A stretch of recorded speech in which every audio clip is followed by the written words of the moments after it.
이 가득한 곳에서의 여유로운 도시 생활을 꿈꾸기도 하는데요. 이미 그런 집에서 살고 계신 분도 또는 주거지 이동을 고민 중인 분도 계실 텐데요. 실제로 예비 은퇴자 2명 중 1명은 은퇴 이사를 고민한다고 합니다.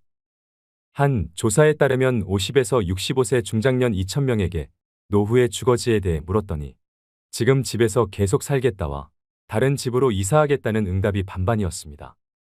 우리는 나이가 들면 자식보다 믿을 건 집밖에 없다고 얘기하기도 합니다.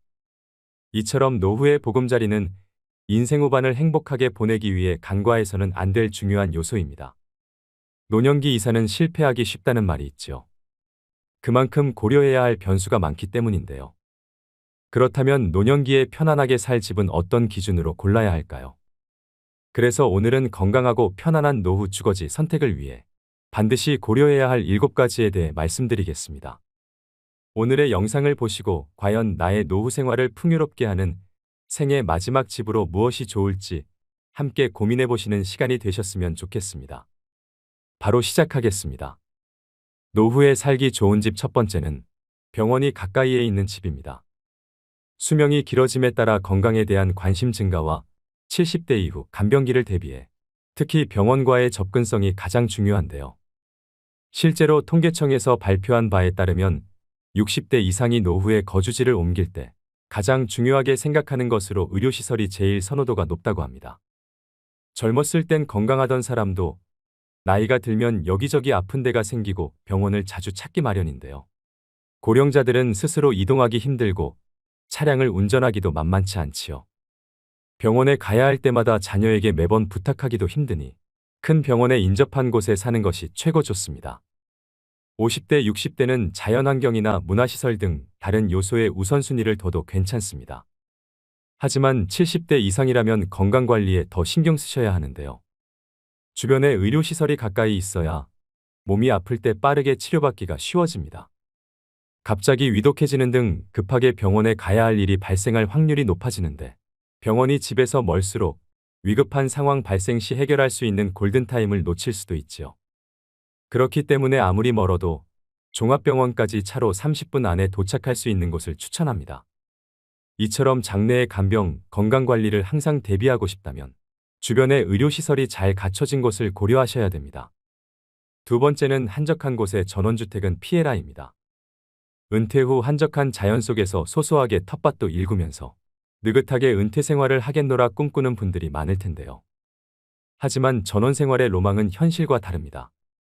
젊을 때부터 전원 생활을 시작한 사람이라면 모르겠지만 번화한 지역에 거주했던 사람은 달라진 환경에 적응하는 게 생각보다 어려울 수 있습니다. 병원과 마트 등 기반 시설도 없고 온갖 벌레에 힘든 주택관리까지 보통 일이 아닙니다. 실제로 60대 이상이 가장 선호하는 거주 형태는 도심의 아파트로 64.2%의 응답률을 보였는데요. 새소리 물소리가 듣고 싶어서 시골로 이사갔던 노인들이 도시로 유턴했는데 알고 보니 그 이유가 차소리를 듣고 싶어서였다는 우스갯소리도 있습니다. 전원 생활에 적응하지 못하고 다시 도시로 돌아오는 사람들도 많은 것이 현실입니다. 다들 아시겠지만 노후에는 병원과 각종 편의시설이 가까이 있어야 생활이 편리해지고 삶의 질이 높아집니다. 두 다리 멀쩡하고 운전도 가능할 땐 맑은 공기를 마시며 눈 뜨는 것이 기쁨이겠지요.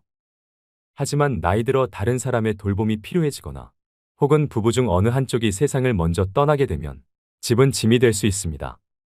전원 생활에 안착했어도 75세쯤 되면 몸에 아픈 곳이 늘어나고 거동이 불편해져서 병원이 있는 도시로 돌아가야 하는 때가 오게 됩니다. 그럼에도 불구하고 나는 건강에 자신 있고 조용하고 자연이 있는 곳을 원한다면 이때는 도심 외곽의 전원 휴양형 주거지보다는 도심에서 1시간 이내 거리의 근교형 입지를 선택하는 것을 추천드립니다. 또는 은퇴 후 경제적인 여유가 되신다면 도시에서 혜택을 누리고 지금처럼 그대로 사시면서 아름다운 곳으로 여행을 자주 다니시라고 말씀드리고 싶습니다. 세 번째는 교육 문화시설이 잘 갖춰져 있는지 바라입니다. 오랜 직장 생활을 끝낸 은퇴 이후에는 비교적 시간 여유가 늘어나 무료함을 느끼기 쉽습니다. 이런 여가 시간을 취미 활동으로 보내시는 분들도 있고 또 아직 일을 하시는 분들도 계실 텐데요. 더 나이가 들수록 우리 시니어들은 무엇을 하면서 가장 많은 시간을 보내게 될까요? 노인복지관이나 도서관, 시민회관 같은 교육이나 문화시설이 잘 갖춰진 곳에서 거주한다면 노후의 여가 생활에 대한 만족도가 높아집니다. 특히 요즘 노인복지관은 시설도 매우 잘 갖춰져 있고 국가가 전폭적인 지원을 하고 관리까지 해줍니다. 평소 외부 활동에 제약이 있던 노인들을 위한 다양한 강의도 구성되어 있는데요. 몸을 움직이는 라인 댄스, 사교 댄스와 오카리나 하모니카 등 악기 배우기, 외국어 공부와 미술 치매 예방 강의 등 양질의 교육으로 노년의 삶의 질 상승에 긍정적인 영향을 미치고 있는데요. 특히 복지관에서는 노인 일자리도 함께 지원하고 노인 맞춤 돌봄 서비스와 독거노인 안심 서비스 등 정말 피가 되고 살이 되는 복지 정보들도 알아둘 수 있습니다. 뿐만 아니라 복지관은 저렴한 식비에 끼니도 든든하게 해결되니 일석삼조가 아닐 수 없습니다. 이처럼 노후에 많은 이점이 있는 복지관 근처에 거주하시면 적극적인 사회 참여뿐만 아니라 노후의 고독감과 외로움에서 벗어날 수 있는데요. 대도시에서 멀어질수록 문화와 취미를 즐길 수 있는 시설이 빈약할 확률이 높습니다. 이주할 곳에 복지관이나 문화센터 등이 충분히 있는지 살펴본 뒤 결정하시면 한층 유익하고 풍요로운 노후 생활을 누리실 수 있습니다. 네 번째는 대중교통이 잘 갖춰져 있는지 봐라입니다. 어르신들은 나이가 들면 기동력이 떨어지는데요. 이동하는데 체력적, 정신적으로 부담이 덜한 곳인지 교통 접근성을 고려해야 됩니다. 대중교통이 불편하면 생활 반경이 좁아지고 먼 거리 외출도 어렵게 되어 자칫하면 고립감마저 느낄 수 있습니다. 특히 병원에 갈 때 자녀와 매번 동행하기 힘들기 때문에 대중교통이 편한 곳에서 사셔야 됩니다. 은퇴 이후에도 나는 경제적 사회활동을 활발히 하고 싶다는 분들이시라면 교통 여건은 더욱 중요한 요소로 작용됩니다. 여기에 본인의 소비 성향도 체크하셔야 되는데요. 평소 전통시장을 잘 이용하신다면 마트 편의점이 아무리 가까워도 멀리 버스 타고 시장으로 다니시는 게 어르신들일 텐데요. 은퇴 이후엔 사소한 돈이라도 절약하려고 하시기 때문입니다. 마트나 병원 등 자주 가는 장소는 걸어갈 수 있는지, 걸어가기 멀다면 대중교통을 이용하는데 불편함이 없는지 살펴봐야 합니다. 또 자녀들이 오기에도 힘들지 않은 곳이면 더 좋겠는데요. 가뜩이나 먹고 살기 바빠 자주 볼 수가 없는데 오는 길이 험하거나 멀다면 더 발길이 쉽게 떨어지지 않겠지요. 결국 지하철 등 교통망이 잘 갖춰진 곳에 주거지가 있어야 합니다. 또 노후의 심심함을 달래기 위한 나들이도 한결 쉬워지는데요. 이는 적적할 때마다 친인척 간 교류를 원활히 할 수 있는 원동력이 되는 요소이기도 합니다. 다섯 번째는 평수 넓은 집은 피해라입니다. 원래 자녀를 키우는데 적합했던 집도 자녀가 독립해서 분가하면 혼자 계신 분이나 노부부에게는 너무 넓은 집이 되기 마련인데요. 나이가 들수록 기력과 체력이 떨어지니 이사를 하는 것도 생각조차 할 수 없게 됩니다. 그러다 보니 어쩔 수 없이 원래 살던 곳을 자신의 마지막 거처로 삼는 게 많은 현실입니다. 특히 교외에서 큼지막하게 지었던 주택이라면 실내 청소와 정원 손질만으로도 어르신들에게는 중노동이 됩니다. 관리 차원에서도 쓸데없이 큰 집에 살 필요가 없기 때문에 노후에는 집을 줄여나가야 할 필요가 있습니다. 반대로 자식이나 손자, 손녀들이 와서 자고 가기라도 하면 큰 집이 좋은 거 아니냐고 말씀하시는 분도 있습니다. 하지만 요즘은 명절이나 집안 행사 때 자식들이 찾아오더라도 대부분은 친정이나 시댁에서 자고 가는 일이 별로 없는데요. 보통의 자식들은 와서 식사만 같이 하고 개인 스케줄을 보기 바쁩니다.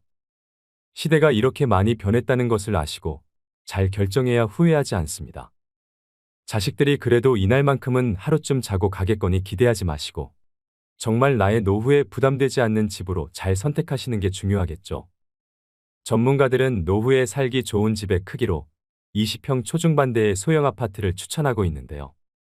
정신적 안정감을 추구하기에 최소 조건이며 흔히 말하는 복지적 공간이라고 합니다. 따라서 자녀와 함께 살기 적합했던 평수의 집을 생애 마지막까지 거주할 집으로 삼는 것은 좋지 않습니다.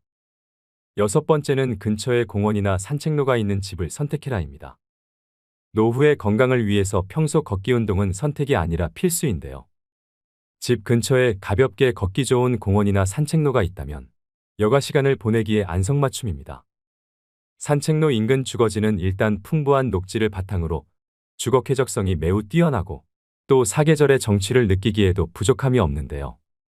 노년기에는 외부 활동량이 급격하게 줄어드는데 이처럼 집 가까이에서 산책을 즐기게 됨으로써 몸에 해로운 좌식 생활을 자연스럽게 줄일 수 있게 됩니다. 산책을 꾸준히 하게 되면 혈당치가 낮아지기 때문에 당뇨병이 생길 가능성이 줄어듭니다. 또 관절과 뼈가 훨씬 건강해진다고 하는데요. 골절이나 혈관 수축 질환이 발생할 가능성이 줄어들어 신체는 더욱 민첩해지고 튼튼해집니다. 매일 30분씩이라도 산책을 하게 되면 신체에 활력을 주는 호르몬이 분비되어 노후의 스트레스가 줄어들면서 우울증 예방 효과에도 탁월합니다. 이처럼 건강 증진과 자연 친화적인 환경을 중요하게 생각하신다면 산책로가 근접한 주거지를 고려하셔야 됩니다. 7번째는 유지 비용을 따져봐라입니다. 노후 거주지 선택에는 비용 역시 빼놓을 수 없는 요소인데요. 노후의 소득은 줄어드는데 의료비, 생활비 등 돈 쓸 곳은 많아집니다. 노후에 살 지역을 정할 때뿐 아니라 아파트, 단독주택 등 주거 유형을 정할 때에도 비용을 고려해야 합니다. 물가가 너무 비싼 지역이나 관리비가 많이 들어가는 주상복합 등은 피하는 게 좋습니다. 또 청소나 보수 등 유지하는 데 손이 많이 가는 주거 유형은 되도록 배제하는 것이 유리합니다. 또 노후에 자택을 매각한다면 얼마나 받을 수 있는지 금액을 미리 파악해둬야 합니다.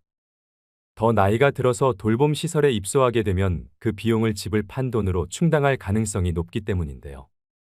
내 자식을 키우기 좋았던 크고 널찍한 그 집을 급매로 팔지 않기 위해서라도 미리 노후용 집으로 이사해두길 권해드립니다. 비용적인 문제로 발생하는 또 다른 대안은 공공임대주택 입주인데요.